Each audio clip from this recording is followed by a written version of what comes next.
అందరికీ నమస్కారం. శ్రీకాకుళం జిల్లా టెక్కల్ నియోజకవర్గంలో దువ్వాడ శ్రీనివాస్ అనే వ్యక్తి వైఎస్ఆర్సీపీ పార్టీ తరపున ఎమ్మెల్యేగా పోటీ చేసి ఘోర పరాజయం పొందిన సమయంలో మీడియా ముందుకొచ్చి వైసీపీ కేడర్కి, కార్యకర్తలకి, ప్రజానీకానికి అండగా ఉంటానని మాటిచ్చారు.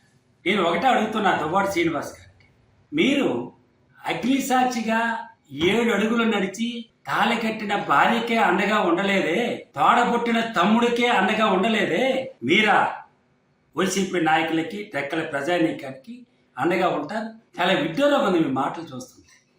అసలు మీకు రాజకీయ పరిజ్ఞానమే లేదనుకుంటాను నేను.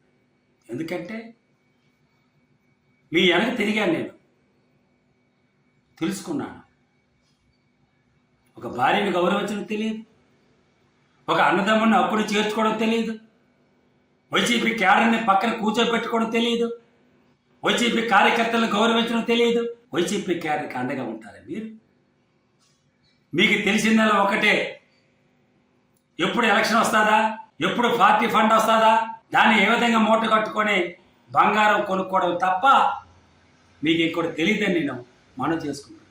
రొక్కం సూర్యప్రకాష్ రెడ్డి నా గురించి ఈ విధంగా మాట్లాడతానని మీరు అనుకోవచ్చు.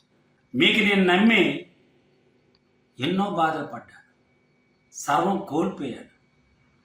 మీరు గత ఎలక్షన్లో ఎమ్మెల్యేగా, ఎంపీగా పోటీ చేశారు. గత ఎలక్షన్లో హెచ్ఆర్ల బీజేపీ ఎమ్మెల్యేగా నేను పోటీ చేశాను. మీరు ఒక ప్రాంతీయ పార్టీ ఎమ్మెల్యే అభ్యర్థిగా పోటీ చేశారు.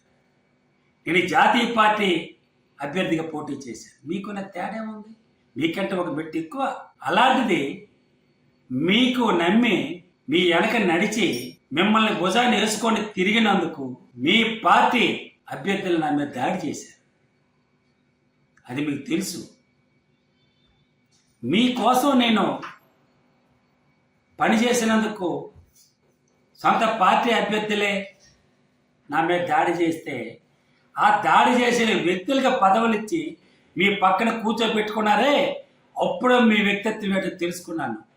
ఆ రోజు నుండి మీకు దూరంగా ఉన్నాను, పార్టీకి దూరంగా ఉన్నాను, కార్యక్రమాలకు దూరంగా ఉన్నాను. మీరు 53 రోజులు ఒరిస్సా జైల్లో ఉంటే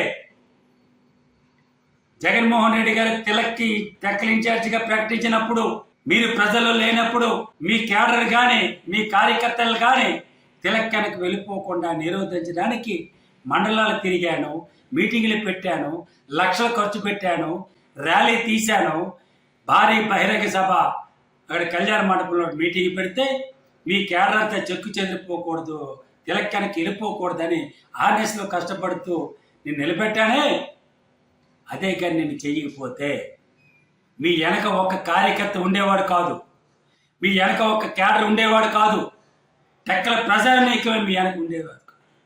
రాజకీయం అంటే నేర్చుకోండి, రాజకీయ లౌక్యం నేర్చుకోండి, ప్రజల్ని విశ్వసించడం నేర్చుకోండి, క్యాడర్ని గౌరవించడం నేర్చుకోండి, ముఖ్యంగా మహిళలను గౌరవించడం నేర్చుకోండి. మీలాంటి వ్యక్తులు రాష్ట్రంలో ఉండబట్టి ఒక దువ్వాడ శ్రీను, ఒక అంబడి శ్రీనివాసు, ఒక రోజా, ఒక కొడాల నాని, ఒక అనిల్ కుమార్ లాంటి వ్యక్తులు ఉండబట్టే ఈరోజు జగన్మోహన్ రెడ్డి సంకనకపోయారు. పార్టీ అస్తవ్యస్తం అయిపోయింది. భవిష్యత్తు ఏంటో అని టెక్కల్ నియోజకవర్గ వైఎస్ఆర్ క్యాడర్ కానీ, కార్యకర్తలు కానీ మీదకు చూస్తున్నారు. వాళ్ళకి ఏ సమాధానం చెప్తారు? కానీ మీకు నమ్ముకున్నందుకు వాళ్ళు మోసపోయారని చెప్తారా? మీకు నమ్ముకున్నందుకు అన్నీ కోల్పోయారని చెప్తారా? ఏవాడు సమాధానం చెప్తారు? ఒక అండగా ఉంటామని మీడియా ముందు మాట్లాడితే సరిపోదు. దువ్వాడ శ్రీనివాస్ గారు ప్రతిపక్ష నాయకుల్ని నోటుకొచ్చినట్టు మాట్లాడిస్తే జగన్మోహన్ రెడ్డి హక్కులు చేర్చుకొని మీకు మహా పదవులు ఇచ్చేస్తామని మీరు అనుకున్నారే, అది చాలా తప్పు. ఇవాళ ఏం జరిగింది? టెక్కల ప్రజానీకం చీపురు కట్టలతో కొట్టినట్టు ఘోర పరాజయం చూపించారే. మీకు ఎప్పటికైనా నేర్చుకోండి రాజకీయం అంటే. ఎదుటి వాళ్ళని ఏ విధంగా గౌరవించి మీడియా ముందు మాట్లాడాలో ఒక భాష నేర్చుకోండి. మీకంటే సీనియర్ నాయకులు ఉన్నారు మీ పార్టీలో, వాళ్ళ దగ్గరికి వెళ్ళి నేర్చుకోండి. అంతే తప్ప నోరుందని వాడికి కొట్టేస్తాం, వీడికి నరికేస్తాం, వాడికి తిట్టేస్తాం అంటే ప్రజలు ఈరోజు క్షమించే స్థాయిలో టెక్కల్ నియోజకవర్గ ప్రజలు కానీ, ఏపీ ప్రజలు కానీ లేరని మీరు తెలుసుకోవాలని మనం చేసుకుంటున్నాను. మీరు ఇప్పటికైనా రాజకీయ సన్యాసం పుచ్చుకోండి. ఎందుకంటే మీకు ఒకటే ఒకటి తెలుసు, ఎప్పుడు ఎలక్షన్ వస్తుందా, పార్టీ ఫండ్ ఎప్పుడు ఇస్తుందా, పార్టీ ఫండ్ ఇంట్లో మూట కట్టుకొని ఏ రోజు ఎలక్షన్ అయిపోతే బంగారం షాప్కి వెళ్ళి బంగారం కొనుక్కుందామా అనేది తెలుస్తుంది తప్ప అంతమించి మీకు ఏం తెలియదు. మిమ్మల్ని నమ్ముకుని మాలాటలో నాశనం అయిపోవడం భవిష్యత్తులో ఉండకూడదని మీరు రాజకీయ సన్యాసం పుచ్చుకోండి. ఈ మూటలు ఉన్నాయి కదా, ఈ మూటలు పట్టుకున్న ఒరిస్సా బీహారం ఎక్కడికో పోయి వ్యాపారం చేసుకోండి తప్ప మీకు రాజకీయం తెలియదు. మీరు జీవితంలో ఎమ్మెల్యే అవ్వలేరు. ఈ టెక్కల ప్రజానీకి ఉన్నంత వరకు మిమ్మల్ని ఎమ్మెల్యే చేయరు. కాబట్టి ఈ విధంగా మీరు నడుచుకుంటే మంచిదని మనం చేసుకుంటూ, టెక్కల ప్రజానీకానికి, టెక్కల వైఎస్ఆర్సీపీ క్యాడర్కి, కార్యకర్తలే నేను ఒకటే మనం చేసుకుంటున్నాను. సోదరులారా, సోదరి మండలారా, ఇప్పటికైనా అర్థం చేసుకోండి. దువ్వాడ శ్రీనివాస్ నమ్ముకుంటే మన బతుకులే బూడిద పాలు అవుతాయి తప్ప భవిష్యత్తు బాగుపడదు. ఎప్పటికైనా మంచి దారులు ఎదుక్కోండి, లేదా మంచి దారి చూపిస్తాను, నాతో రండి. దువ్వాడ శ్రీనివాస్ గారికి ఒకటే మనం చేసుకుంటాను. ఇప్పటికే చాలామంది నాయకులు నాకు టచ్లోకి వచ్చారు, నాకు అడుగుతున్నారు ఏంటి మన భవిష్యత్తు అని, ఏ విధంగా తీర్చిదిద్దుకోవాలి చెప్పన్నా, ఈ అడుగుజాడలు నడుస్తామని ఇప్పటికీ అంటున్నారు.